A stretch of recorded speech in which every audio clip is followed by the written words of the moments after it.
বাদল একজন চাষি। তার যেটুকু জমি আছে তা চাষ করে কোনো রকমে সংসারটা চলে যায়। কিন্তু এবছর প্রচন্ড বৃষ্টিপাত হওয়ায় তার চাষের ফসল সব ডুবে নষ্ট হয়ে যায়। কদিন ধরে মুষলধারে যেমন বৃষ্টি নেমেছে তেমনি বজ্রপাত শুরু হয়েছে।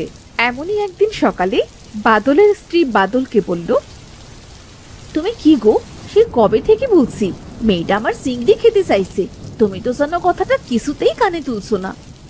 কানে তুলেও আর কি বা করবো গিন্নি, বলো। চিংড়ি মাছের যে দাম আর আমাদের যে অবস্থা, চিংড়ি খাওয়া মানে স্বপ্ন দেখা। তবু চেষ্টা করতে তো পারো একবার, নাকি? মেয়েটা আমার রাতে না খেয়েই ঘুমিয়েছে। আচ্ছা, বৃষ্টিটা একটু কমুক, তারপর নদীতে গিয়ে দেখি কোনো চিংড়ি পাই কিনা। কিছু সময় পর বৃষ্টি কম হলে বাদল তার স্ত্রীকে ডেকে বলল, গিন্নি, ও গিন্নি, ঘর থেকে জালটা এনে দাও দেখি। বাইরে বৃষ্টিটা তো কমলো, এইবার নদী থেকে ঘুরে আসি। এই নাও তোমার জাল, তুমি ফিরে এলেই দুপুরে রান্নাটা বসাবো, বুঝলে? যদি কিছু চিংড়ি পাও তবে আর চিংড়ি মাছের বড়া তুলবো, আর সাথে খিচুড়ি। আচ্ছা আচ্ছা, বেশ।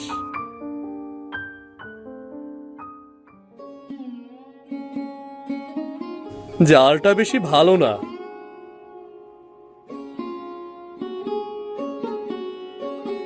জালটা বরং এখানেই ফেলি। বাদল বেশ কিছু সময় নদীতে জাল ফেলল, কিন্তু তার জালে কোনো মাছ উঠল না। না, একটা চিংড়িও তো জালে বাঁধলো না। বাড়িতে গিয়ে মেয়েটাকে এবার কি বলবো? এই শেষ আরেকবার জালটা ফেলে দেখি তো। না, এবারও একটা মাছও জালে আসলো না। সেই সকাল থেকে জালটা টানছি। হায় সৃষ্টিকর্তা, তুমি তো একটা চিংড়ি অন্তত মেয়েটার জন্য জালে দিতে পারতে।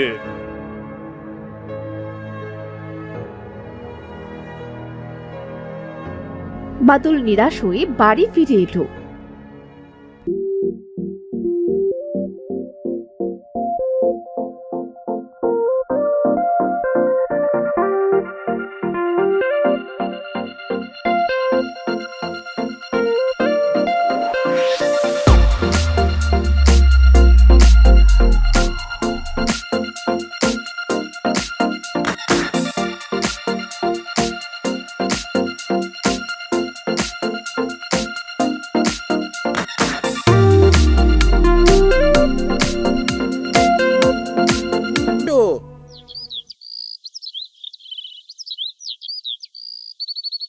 পরদিন মায়া তার ভাই রাজুকে গিয়ে বলল, কিরে দাদা, বই পড়ছিস বুঝি? হ্যাঁ রে বোন, আয় বস এখানে। দাদা জানিস, আমার না আজ আবারও চিংড়ি খেতে খুব ইচ্ছে হচ্ছে। চল না দাদা, আজ তুই আর আমি গিয়ে নদী থেকে কিছু চিংড়ি ধরে আনি। না না বোন, এখন তো নদীতে ভরা পানি, কোনো চিংড়ি পাওয়া যাবে না। শুনেছি বটতলার নিচে যে ফেলানো গর্তটা আছে না, তাতে নাকি অনেক চিংড়ি আছে। চল আজ একবার গিয়ে দেখে আসি। আচ্ছা দাদা চল, তবে মাকে কিন্তু বলা যাবে না, বললে তো যেতে দেবে না। চুপি চুপি বের হতে হবে। তারা দু ভাই বোন বাড়ি থেকে বের হয়ে রাস্তা দিয়ে হাঁটতে লাগলো। এই দাদা, যদি অনেকগুলো চিংড়ি মাছ পাই তবে চিংড়ির বড়া, চিংড়ির শুটকি, চিংড়ির মালাইকারি আর চিংড়ি ভাজা দিয়ে এই মেঘলা দিনে মাকে বলবো খিচুড়ি রান্না করতে। আচ্ছা বেশ, আগে চিংড়িগুলো পেয়ে তো নেই, তারপরে না হয় ওই পদের কথা ভাববো, বুঝলি? ওই দেখ দাদা, সেই জায়গায় চলে এসেছি আমরা। এবার জালটা জলদি করে ফেল, দেখি কতগুলো চিংড়ি ওঠে। রাজু গর্তটিতে জাল ফেলে টানতে লাগলো।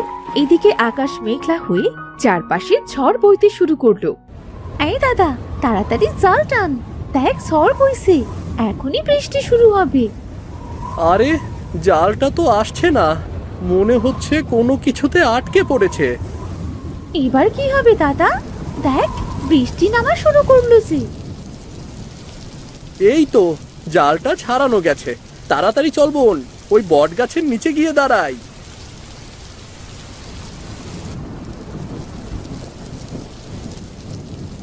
ও মা দাদা, দেখ কতগুলো চিংড়ি বেঁধেছে। চিংড়ির কথা পরে ভাববি, আগে চল এখান থেকে। এই দাদা, আমার না খুব ভয় করছে রে। এবার বাড়ি ফিরবো কি করে? চারপাশ দিয়ে অন্ধকার হয়ে এলো।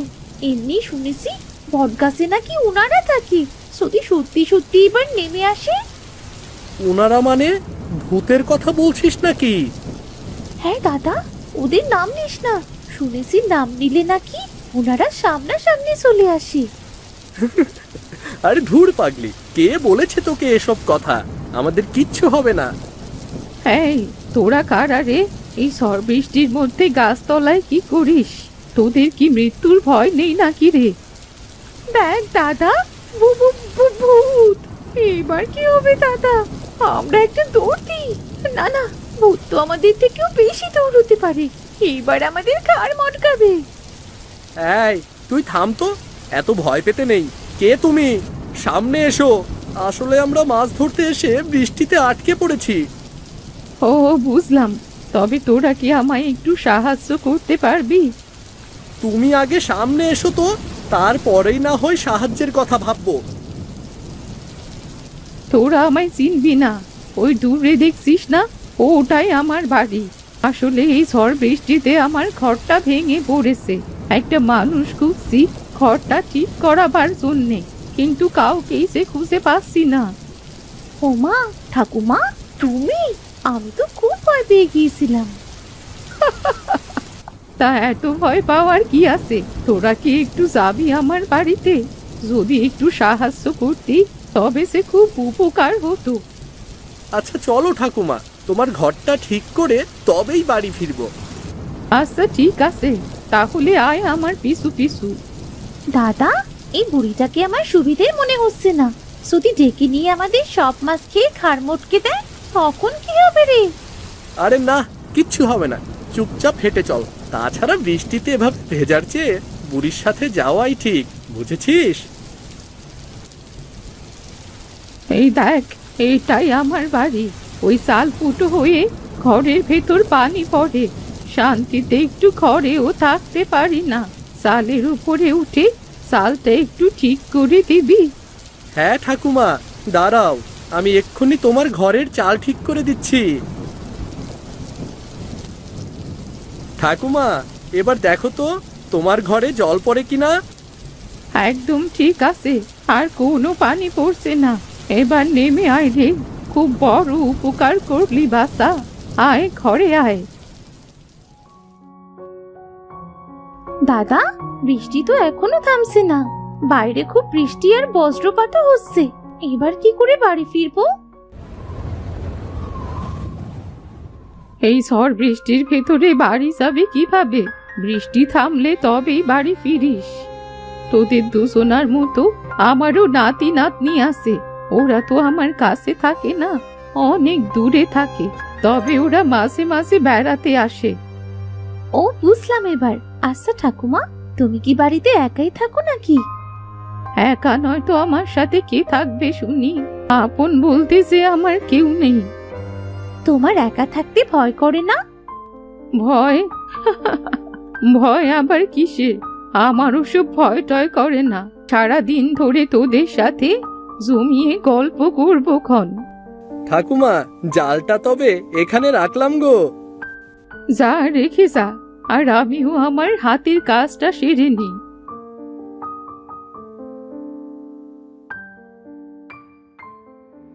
দাদা, এই দাদা, দেখ না, জালে যে একটাও চিংড়ি নেই। আমাদের চিংড়িগুলো সব গেল কোথায়? চিংড়িগুলো নিয়ে তোদের চিন্তা করতে হবে না রে। আমি সব চিংড়ি ভেজে রেখেছি, সাথে তোদের জন্যে খিচুড়িও রান্না করেছি রে। খিচুড়ি আর চিংড়ি ভাজা?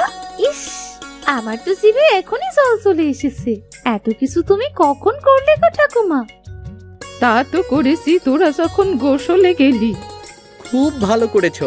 এমনিতেই এত বেলা অবধি চিংড়িগুলো থাকলে নষ্ট হয়ে যেত।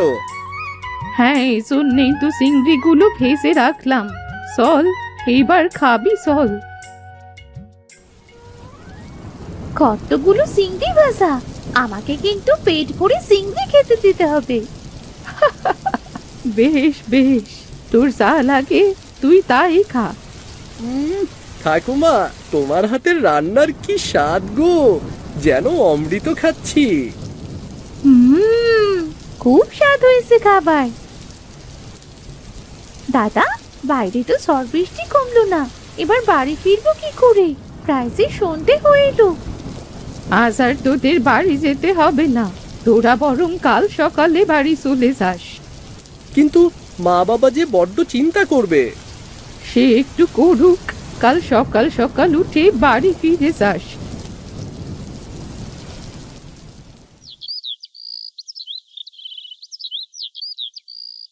পরদিন সকালে মায়া ও রাজু ঘুম থেকে উঠে বাইরে বেরিয়ে এলো। তোদের ঘুম ভাঙলো বুঝি? হ্যাঁ ঠাকুমা, আজ আমরা আসি গো, অন্যদিন আবার দেখা হবে।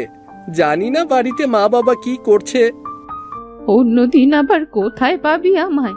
আমি কি আর এক জায়গায় থাকি? এটা তো তোমারই বাড়ি বুড়িমা, তুমি তো এখানেই থাকো। না না, আসলে কাল আমি তোদের মিথ্যে বলেছিলাম। তোরা যদি আমায় ভয় পাস, এই জন্যে। আমি কোনো সাধারণ মানুষ নই রে, আমি তো একটা পেতনি। কি যাতা বলছো? ওগো ঠাকুমা, তুমি কেন পেতনি হতে যাবে? মিথ্যে কথা বলছি না গো বাসা, আমি আমার রূপে ফিরলে তোরা আবার ভয় পাবি না তো? তুমি তো অনেক ভালো ঠাকুমা, তোমায় দেখে ভয় পাবো কেন? আচ্ছা বেশ, তবে দেখ তাহলে। এবার বিশ্বাস হলো তো আমি যে পেতনি? হ্যাঁ, তা তো হলো, কিন্তু তুমি পেতনি হয়েও এত ভালো কেন? আর আমাদের এ বাড়িতেই বা কেন নিয়ে এলে? আসলে কাল তোদের দু ভাই বোনকে ওভাবে ভিজতে দেখে আমার খুব মায়া লাগছিল, আর তাই তো তোদের মানুষ রূপে তোদের এই বাড়িতে নিয়ে আসি। তুমি খুব ভালো গো ভূত ঠাকুমা, তুমি ভূত হয়েও আমাদের কত যত্ন করলে। এই নে, এই কৌটোটা রাখ। এটা কিসের কৌটা গো ভূত ঠাকুমা? এইখানে কিছু চিংড়ি মাছের খাবার আছে। এই খাবার থেকে এক চিমটি যদি নদীর জলে দিস, তবে সেখানে অনেক বড় বড় চিংড়ি এসে হাজির হবে। এটা মায়াবী চিংড়ি খাবার। সেই চিংড়ি বিক্রি করলে দেখবি তোদের সংসারটাও দিব্যি ভালোভাবে চলে যাবে। এতটুকু খাবার? এতটুকু খাবার তো কি হয়েছে, সারা জীবনেও এই খাবার ফুরোবে না গো। এই কৌটোটাকে ধর। তোমাকে অনেক ধন্যবাদ গো ভূত ঠাকুমা, আজ আসি তাহলে আমরা। রাজু ও মায়া ভূতপুরীর কাছ থেকে বিদায় নিয়ে বাড়ি ফিরে এলো। বাড়ি এসে দেখলো তাদের বাবা মা খুব কাঁদছে। কোথায় গেল আমার ছেলে মেয়ে দুটো? খুঁজতে তো আর কোথাও বাকি রাখিনি। ওগো, আমার ছেলে মেয়ে দুটোর কি হলো? ওরা কি আর কখনো ফিরবে না? মা, তুমি এত কাঁদছো কেন? এই দেখো মা, আমরা ফিরে এসেছি। তোরা তোরা এসেছিস? কোথায় ছিলি কাল থেকে? সে অনেক লম্বা ঘটনা মা, দাদার কাছ থেকে শুনে নাও। দাদা, দাদা বল না বাবা মাকে। আমরা কত চিন্তা করছিলাম জানিস তোরা? এটা অন্যায় সেটা বুঝতে পারছি বাবা, তবে আমরাও যে বিপদে পড়েছিলাম। কি বিপদে পড়েছিলি বাবা? এরপর রাজু তাদের সাথে ঘটে যাওয়া সমস্ত ঘটনা তার মা বাবাকে খুলে বলল।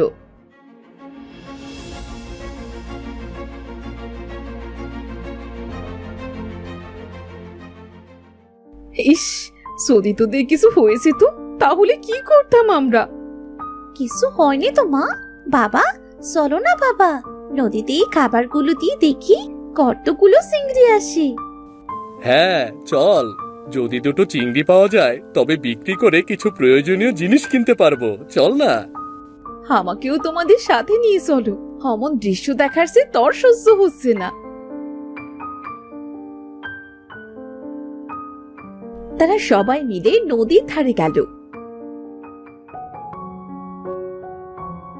রাজু সেই কৌটো থেকে এক চিমটি খাবার নদীর জলে দিতেই সেখানে চিংড়ি মাছে কিলবিল করতে লাগলো। হ্যাঁ তো চিংড়ি, মা গো মা, এ যেন মনে হচ্ছে নদীর সব চিংড়ি এখানে এসে হাজির হয়েছে। এরপর বাদল ও রাজু একে একে সব চিংড়ি ধরে বাড়ি নিয়ে এলো। বাবা গো বাবা, এত বড় চিংড়ি, এত বড় চিংড়ি তো আমি কখনো দেখিনি। মা শোনো, আজ কিন্তু এই চিংড়ি ভর্তা, চিংড়ি ভাজি, চিংড়ির মালাইকারি করবে। আমি এখন থেকে রোজ চিংড়ি খাবো মা। খাদুক একটা। আচ্ছা শোন, আজকের চিংড়ি সব তোর, তুই যত খেতে পারিস। তুই খেয়ে থাকলে তবেই হাটে নিয়ে যাব, বুঝলি? কি মজা, কি মজা! মায়া খাবে সবগুলো চিংড়ি ভাজা।